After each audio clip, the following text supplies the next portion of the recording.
High বন্ধুরা, আমাকে তো তোমরা অনেকেই চেনো। আমি স্মিতা রান্নাঘরে তোমাদের সকলকে স্বাগত। যারা চেনো তারা তো চেনোই, আর যারা চেনো না তারাও আজকে চিনে নাও।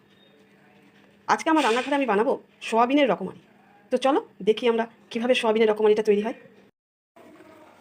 প্রথমে নিয়ে নিয়েছি টমেটো,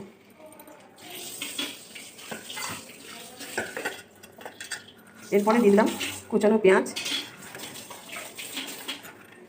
এটাকে ভালো করে ম্যাশ করে নেব। টমেটো আর পেঁয়াজটাকে ভালো করে ম্যাশ করে নিয়েছি। এইবার দিয়ে দিলাম রসুন বাটা, সিদ্ধ করে রাখা সোয়াবিনগুলো দিয়ে দিলাম।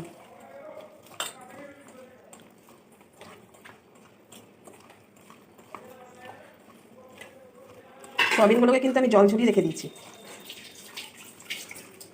ভালো করে এভাবে মাখিয়ে নেব। এরপর দিয়ে দিলাম হলুদ,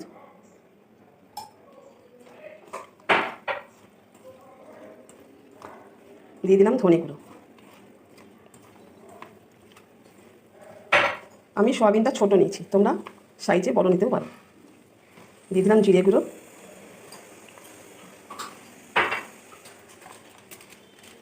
এরপর দিয়ে দিলাম কাশ্মীরি লঙ্কার গুঁড়ো।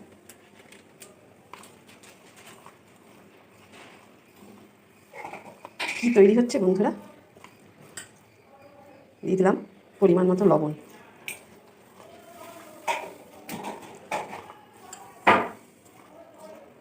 এরপর দিয়ে দিলাম আদা বাটা। মশলাগুলো তোমরা যেমন ইচ্ছে করে দিতে পারো একটার পর একটা।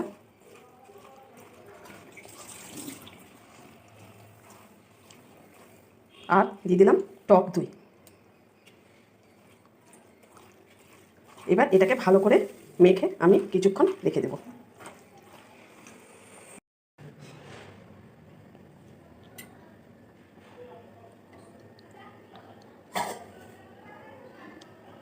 কিছুটা সর্ষের তেল দিয়ে এখন মাখিয়ে রেখে দিলাম।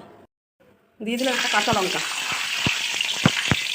আর দিয়ে দিলাম তেজপাতা, ছোটো এলাচ আর দারচিনি। অল্প চিনি দিয়ে দিলাম কালার হওয়ার।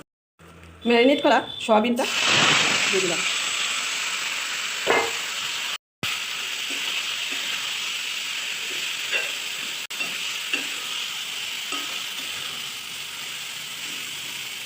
এবার এটাকে ভালো করে কষে নেব। এর সঙ্গে যদি কিছুটা চর্বি দেওয়া হয় তাহলে এর টেস্টটাই আলাদা হবে। তো আমি চর্বি দিইনি, আমি এমনিই করছি। তোমরা ইচ্ছে করলে চর্বি দিয়েও করতে পারো।